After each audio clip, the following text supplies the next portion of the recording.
She said the photo was old, but her haircut was from last week. I left a comment. Amazing how time travel works these days. I 41 male live in Toledo, Ohio. Divorced for 4 years. I have a 13-year-old daughter who stays with me every other weekend. I work in HVAC sales. It's not exciting, but it pays well, and I like my routine. After the crap I went through with my ex-wife, I wasn't in a rush to date again. I didn't trust easy anymore. Then came Cassidy. She was 38, lived about 20 minutes away in Perrysburg. Worked in marketing. We met on Bumble. Her pictures were normal, no filters, no fake posing with expensive cocktails, no spiritual energy, nonsense. First date was a bar and mommy, casual. We clicked right away. She was quick with jokes, seemed down to earth, didn't roll her eyes when I talked about my daughter. She even ordered wings. Bone in. I don't fall fast, but I felt it with her. She said all the right things. She even told me she wanted something real and stable, and she liked that I had my life together. We started seeing each other 2 or 3 times a week. I met her dog, Muffin. Eventually, she met my daughter. At around the 6-month mark, I asked if she wanted to go in on a weekend trip to Hocking Hills. She said she'd love to, but that same weekend, she was going to Dayton to see her sister who was in town just for a short visit. Fine, I understood. Family is family. That Saturday afternoon, I got a text from my buddy Dave, who doesn't even know Cassidy personally. It was a screenshot of a public Instagram story from a bar in Indianapolis. His cousin was tagged in it. He said, "Hey bro, isn't this your girl?" It was Cassidy. Clear as day. She was standing by the bar, smiling, holding a drink. Some guy was standing way too close, hand low on her back. She looked very comfortable. I stared at that photo for 10 minutes. My heart dropped into my stomach. I didn't react right away. I waited. When she texted me later that night saying, "Dayton's been great. Love catching up with my sis," I asked her how it was going. She sent me a picture of some brunch place and said she was driving home the next morning. When I confronted her Sunday night, I didn't go in hot. I just asked, "You sure you were in Dayton?" She paused for half a second, then said yes, totally serious. I showed her the screenshot. She didn't flinch. She smiled, laughed even, and said, "Oh my God, that was from months ago. I went to Indy with a few coworkers back in the fall. Same dress. Isn't that funny?" She had an answer ready. Too ready. She made it sound like nothing. She kept the tone light, kept laughing. I didn't press. I wanted to believe her. A few weeks go by. I'm still trying to shake the feeling. Something just didn't sit right. But I didn't say anything. Then she posted that picture. It was a selfie of her outside a Nashville bar. I knew she hadn't told me about any trip to Nashville. The caption said, "Can't believe this was a year ago. Time flies." A bunch of her friends were commenting like, "OMG, that was such a fun night," and "Best weekend ever." But here's the thing. She'd gotten a haircut 6 days before. A totally new look, short, blunt bob, choppy bangs. She sent me a photo right from the salon with the text, "Feeling like a whole new woman." That same exact haircut was in the photo. Not even a week old. She had it in a year-old picture. So I didn't DM her. I didn't text her. I just went straight to the comments on the post and wrote, "Amazing how time travel works these days." That's all I said. Didn't curse. Didn't tag her. Just a simple sentence. But it did something. I saw it unfold in real time. A couple of her friends liked the comment. Then others started replying under it like, "Wait, what?" and "Is this recent or not?" About an hour later, the post was gone. Then her profile went private. She texted me, mad. "Why would you do that?" she said. "You're acting psycho." I didn't respond. She kept sending texts. Then a long one saying she didn't owe me an explanation and I was overreacting. That's when I realized she'd been lying the whole time. Probably not just about Indy or Nashville. Probably the whole relationship. But I wasn't done. She played me. Lied to my face. Met my daughter. Said she wanted real. Meanwhile, she was out there pretending she was single. So yeah, I commented on her picture. That was just step one. After that post disappeared, things went quiet for a couple days. No texts. No calls. I figured maybe she'd cool off. Maybe she'd finally feel some shame. But instead, she doubled down. A week later, a mutual friend, we'll call her Tanya, hit me up. Tanya worked with Cassidy a couple years back and still followed both of us on socials. She sent me a screenshot of Cassidy's new Instagram bio. It read, "Positive vibes only. No room for toxic energy woman in lotus position dizzy." Below that, a story highlight titled, "Clearing the air." I couldn't see it, Cassidy had blocked me. But Tanya could. She clicked through it, then called me. "You're not gonna believe this," she said. "She just made you sound like a full-blown stalker. Like, she said you were jealous, insecure, and couldn't handle her being independent. She said you attacked her online and that she had to go private for safety." I laughed. Not because it was funny, but because of how fake it was. Like she was playing the victim in her own mess. That's when it really hit me. This wasn't just about one lie. It was about how easily she could twist reality. How she could cheat, lie, and still somehow come out looking clean to everyone else. I didn't want revenge just to feel better. I wanted the truth out. So I started thinking. I went back through texts, old photos, everything. I remembered this guy, Brad. He popped up in one of her stories months ago. She called him a work friend, but he commented under a bunch of her pics with heart emojis. I remembered his last name from a Facebook post she once showed me. Found his profile. Public. And there they were. Pictures of him and Cassidy at a cabin up north. From 2 weeks before she visited her sister in Dayton. Same sweater she wore in that indie bar photo. Same damn earrings. I scrolled deeper. Found a group picture. Him, Cassidy, and 2 other couples. Date was marked. 3 of the other people in that photo worked at the same startup as Cassidy. I recognized the company logo from one of her tote bags. One of the girls was tagged. I clicked her profile. Private. So I made a new account. Clean, no mutuals. Sent a follow request. She accepted. Must have thought I was someone she met at a party or something. I watched her stories for a few days. Then one night, she posted a boomerang, Cassidy and Brad clinking wine glasses. Caption: "Happy 3 months, you dork, 2 hearts. 3 months. We were still dating 3 months ago." I took screenshots. Every single one. I printed them out. Not because I needed hard copies, but because something about holding them made it feel more real. I wasn't crazy. I wasn't paranoid. She was lying. So I waited. I waited until she reached out again, which she did. About a week later. She said she missed me. Said she'd been reflecting. That she felt pressured and scared because she thought I was moving too fast. She wanted to talk in person.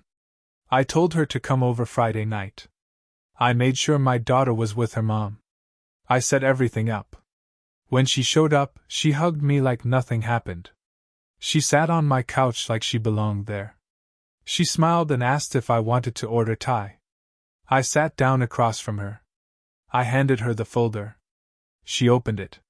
Stared at the photos. Her face didn't change. "You were going through my shit?"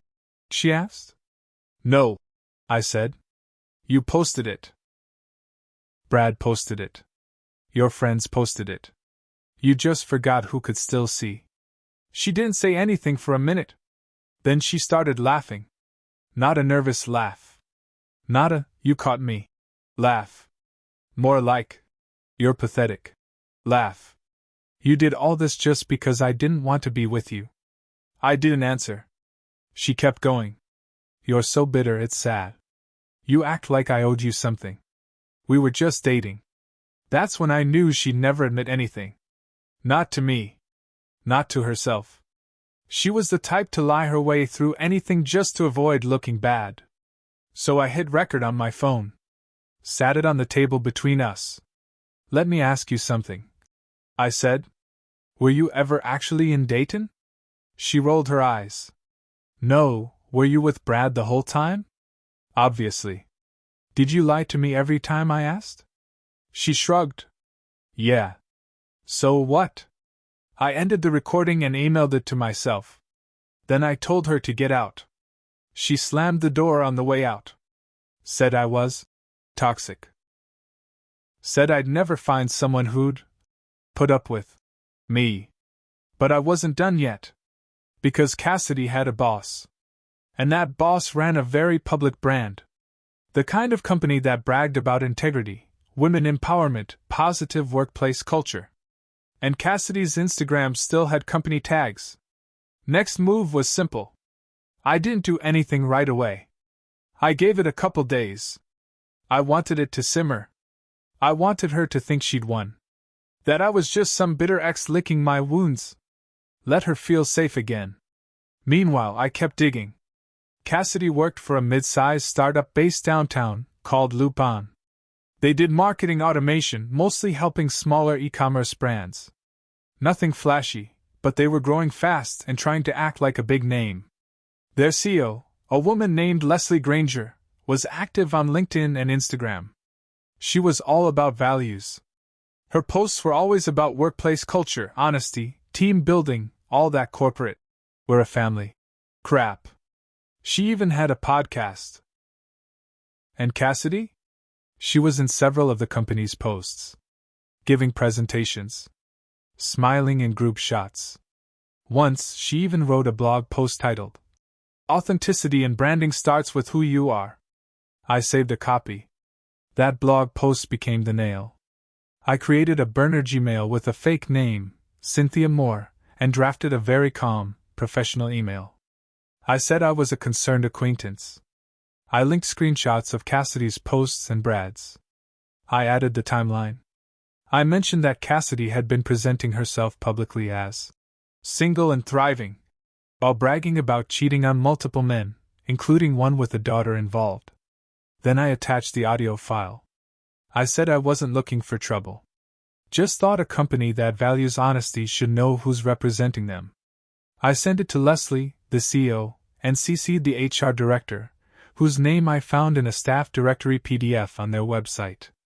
Then I waited. 3 days later, Cassidy called me.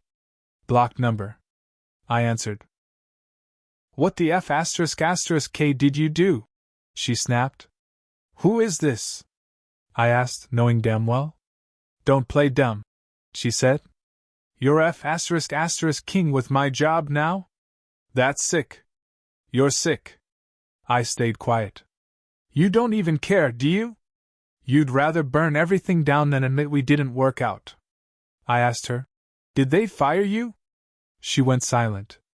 Then she said, They suspended me. Indefinitely. Said they're investigating. But I know it was you. I know you sent that sh**t. Good, I said. She hung up. It was quiet after that. Real quiet. For about 2 weeks, I heard nothing. Then Tanya, same mutual friend, sent me something else. Cassidy had created a new Instagram. This one was locked down tight.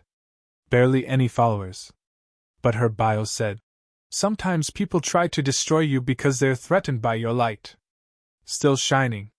Still standing. She was trying to rebuild. And that would have been fine. I would have left it there. She lost her job. Her image was cracked. She had to start over. But then she crossed the line. She started talking to my daughter. Not in a creepy way. But sneaky. Subtle. She messaged her on Instagram.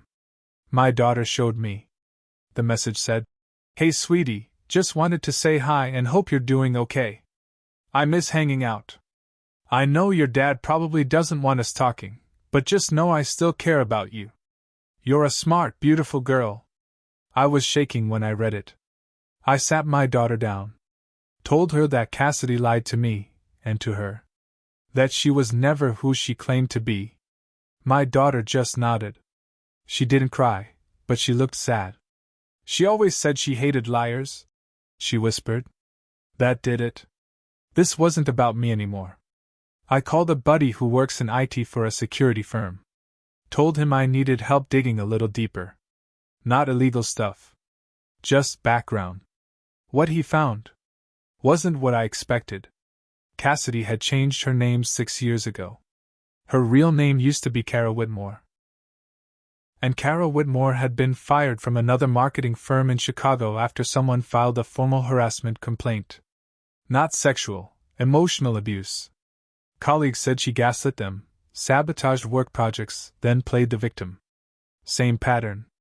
Rebrand. Relocate. Restart. And now she was trying to worm her way back into my daughter's life? Nah. Not on my watch. After I found out about her past, everything made sense. She wasn't just a liar. She was a builder of masks. She didn't lie for fun. She lied to survive. Each version of her was built to fool someone new. And I had been her latest project. But she made one big mistake this time. She went near my daughter. I talked to a lawyer. I didn't want to go nuclear if I didn't have to, but I needed to protect my kid. He said there wasn't much legal action to take unless she tried to contact my daughter again. So I waited. And watched. Sure enough, a week later she messaged her again. Just a few hearts. Nothing major. But that was enough. I screenshotted the messages, called my lawyer again, and filed a restraining order, on behalf of my daughter. I had the proof. I had the emails. I even had the audio. And my lawyer was sharp. We got a court date fast. The day of the hearing, Cassidy showed up in a beige blazer, hair tied back, acting all calm. Like she didn't just blow up half my life. She told the judge I was vindictive and obsessed. Said I was harassing her online and trying to destroy her career. She said I used my daughter as a weapon to punish her. Then it was my turn. I laid it all out. I gave them a timeline. The pictures. The stories. The audio. The job stuff. The name change. I showed the court the messages she sent my daughter after she'd been warned. Calm. Factual. Nothing emotional. The judge listened. He didn't say much. Just looked between us a few times. Then he signed the papers. The order was granted for 2 years. She stood there like she couldn't believe it. Like none of this was her fault. But it didn't end there. A month later, I got a message from one of her old coworkers in Chicago. Apparently word had gotten out, someone connected the dots. Kara Whitmore and Cassidy from Lupin were the same person. The ex-coworker told me Cassidy had left behind a trail there too, torn relationships, lies, even a fake engagement she used to get sympathy from her boss. She said Cassidy took down a whole team with her before she skipped town. By now, Cassidy couldn't get hired anywhere in marketing locally. Word travels. And she didn't have enough savings to just disappear again. Last I heard, she moved to a small town outside Dayton. Changed her hair again. Got a job at some retail chain under a new name. No more company branding. No more boss babe posts. Just quiet. Just gone. And me? I didn't walk away clean either. My daughter asked me one night, "How come you didn't see it earlier?" That one stung. Because she was right. I should have seen it. I should have protected her better. I told her. I wanted to believe something that wasn't true. That's on me. I learned that revenge feels good, but it doesn't fix what got broken. You still carry the cracks. You still wonder if the next person will be real. But at least this time, I stopped it before it got worse. At least this time, I finished it. No lies left standing. No masks left untouched. Just the truth, raw and open. And that simple comment that started it all? Amazing how time travel works these days. Turned out to be the match that lit her whole fantasy on fire. And I don't regret it one bit.